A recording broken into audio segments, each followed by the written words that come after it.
life is about the moments we share, the fun, the challenges, and the journey in between. This is our story. This is Liam, this is Kiel, this is Ian, and me, Joy. Meet the Ko Fam. Let's keep creating memories. Hi, good morning. It's me again. Today is August 7 and we are at school. Dahil bakit? Meron kaming white coat ceremony. Hindi na siya white coat ceremony ang tawag. So, meron kaming event today that will really officiate na 5th year na kami. Na clinician na kami. So, super excited. Samahan niyo ako today na kukuhain ko yung PIN ko and yung certificate na tapos na yung OPCT namin, yung pre-clinical training namin. So, yeah, excited ako. And yun, hindi na ako nakapag-video nung umaga kasi late ako nagising. Supposedly kasi natutulog ako rito. If some of you may know me, some of you know me, natutulog talaga ako dito ng madaling araw. So, buwabiyahe ako like 4. Tapos, pagdating ko dito like 4:30, nagtutulog ako, especially if 7 AM ang pasok ko. So, 5 na po ako nagising. Ayan. 5 na ako nagising and ayan, nagmadali na ako papunta dito. Buti you know, the traffic wasn't really trafficking. Kaya okay lang. Nakaabot ako dito ng maaga. And may parking pa kasi ang takot niyan is kapag medyo late na ako ng morning dumating is wala nang parking. Parking. Ayan guys, so tignan natin mamaya. Mag-video ako pero yeah, excited. Congrats to all the 5th year student, incoming 5th year student of 2025. Yes. We got the pin.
Participants, from our hardworking 5th year clinicians to our dedicated faculty and mentors, a warm welcome to this year's Optometry Pre-Clinic Training Culminating Activity and Clinic 1 Orientation.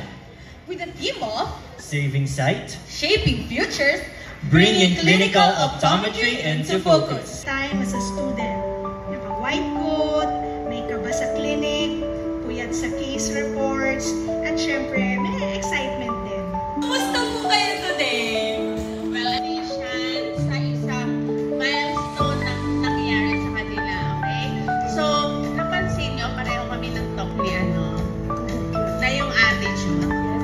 magandang trabaho, yan yung number 1 na hinahanap. Okay? So, dapat ngayon, pag nag-clinic na tayo, i-adapt natin yung mga sinasabi ng mga taong mas matanda sa atin. Okay? Kasi, based on experience, Of certificates for Team A1. To present the certificates, may we invite once again Dr. Maricar E. Garcia, Advisor of the Optometry Clinicians Club. Nakpin Joy Christian C.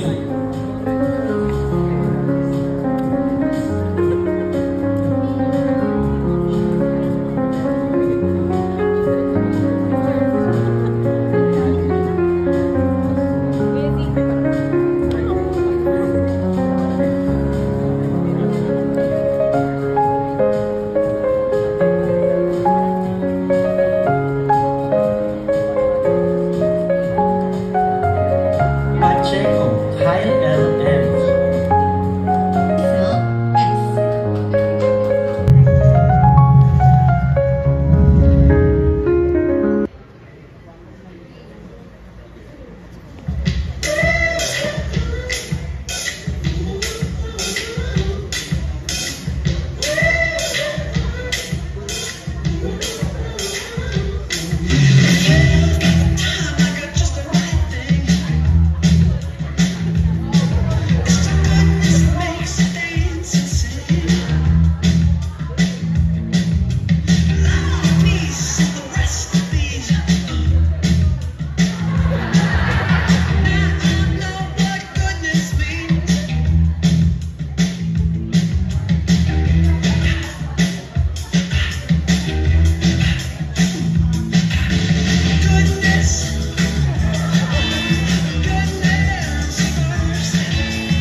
Congratulations! 2025-2026. May you have more patience in handling your patients. Hello, good morning to all of you. And congratulations. Now that you are the clinicians for batch 2025-2026. I witnessed how you handle your patients with visual impairment. And I believe you will be all a good, skilled optometrist in the future. Congratulations.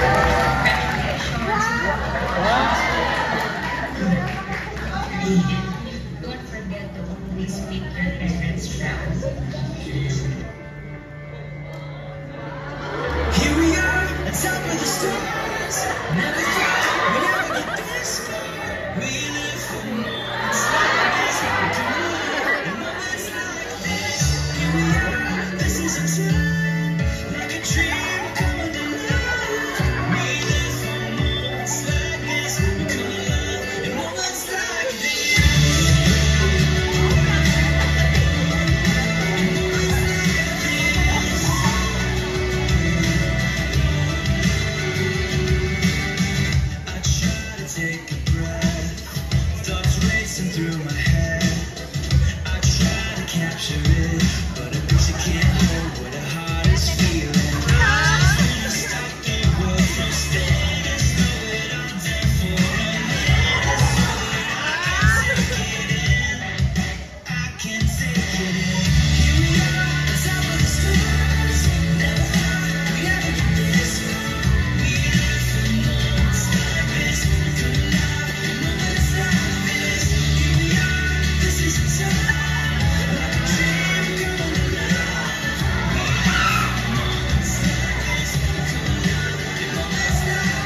Thank you very much and congratulations.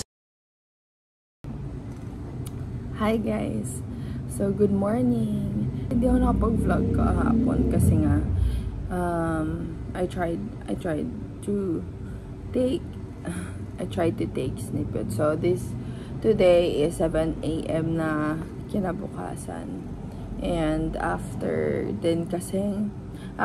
nung event namin is I had to do some work pa with my teams. So, recap lang and, you know, my thoughts. Usually, gano'n naman ginagawa ko, no? Sinasabi ko naman yung thoughts ko. And, hindi na ako nakapag-drama ka-up. Wala lang, sobrang thankful lang ako. And sobrang saya. Siyempre, for me, as a student, as a mom, ginawa rin kasi din akong team leader for that training. I'm so happy na tapos na siya. And I'm so happy na nagawa ko and I made it this far. Na, alam mo yun, yung mga sleepless nights during 3rd year especially. 3rd year, 4th year. Nagpe-pay off. Kasi finally, 5th year na ako, guys! 5th year, then 6th year, guys. Nakakakita na po tayo ng liwanag sa dulo ng Ayun pala, baka maiyak ako, pero sobrang saya ko. Parang feeling ko, ang laking achievement na nito for me. Kasi, I don't know with my other classmates, kung they feel the same way, parang as heavy as it is with me. Kasi for me, parang very laking achievement na nito for me. Kasi nga, alam mo yun, may mga times na nagbe-breakdown ako noon, alone in the car, tapos, ang dami iniisip bukod sa studies mo, madaling araw ka mag-aaral dahil inalagaan mo yung mga anak mo sa gabi, yung ganyan. Kasi syempre, nung second year ata ako, 2021 o first year. Doon ko pinanganak yung bunso ko. And yung second year ko was parang the hardest for me kasi syempre yun na yung medyo puyatan. First year, second year, puyatan as a mom. Tapos third year, fourth year, yun yung mahirap for me as a student kasi nga medyo nag-transition na kami from noon hinahatid ako ng husband ko, si Ian, si Ikin. Hinahatid ako noon, pero yun na nga, naging independent po na po tayo. Hindi na po tayo passenger princess. Ayan, so yun, sobrang happy ko lang and I just wanted to share this achievement and journey with you guys. Siyempre, iba pa rin yung makagraduate, makatapos ka dito, magkaroon ka ng panibagong 2 letters sa name mo, no? Magiging doctor na. Iba pa rin yung heaviness nun at yung impact nun na talagang pumasak sa boards and everything. Pero for me, this achievement is already big for me. And I really appreciate lahat ng tao. It takes a village, guys, for me to enable me to go to school. Oo, wala man kaming kasambahay and whatsoever. Meron akong family to help me. Naiyak ako.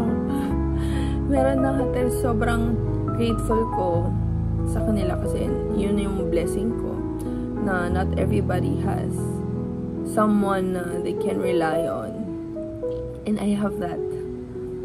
Ayun. So, malayo na pero malayo pa. Ayun guys, iyak ako. And sobrang thank you kay God. Siyempre siya lahat yan. Kung at times na people were asking me, hindi ko nga alam paano mo ginagawa yun, ate. Hindi ko rin alam, pero ang alam ko lang is it's by the grace of God. It is really by the grace of God. Kasi kung mag-rely lang ako sa willpower ko at sa motivation ko, mag-rely lang ako sa energy ko, I cannot na. Totoo. Kaya everyday, alam mo yun, parang prayer mo na i-sustain ka, bigyan ka pa ng more energy. At times na you feel you don't have energy, dun ka talagang hihingi ng extra pa. And I've experienced that. Yung parang ubos na ako. Pero I still have to ask God, please Lord, bigyan mo pa ako ng more. Kasi I have to finish and syempre para hindi sayang yung sacrifice ng mga taong nasa paligid ko din. Not just me, especially my kids, diba? Kaya yun guys, thank you for listening, and I'm happy to share this journey with you guys. Para finally, pag umakyat na ako ng stage, suot ko na yung toga ko, pumasa ako sa boards, malalaman nyo din. Thank you guys for watching my video. See you guys on my next.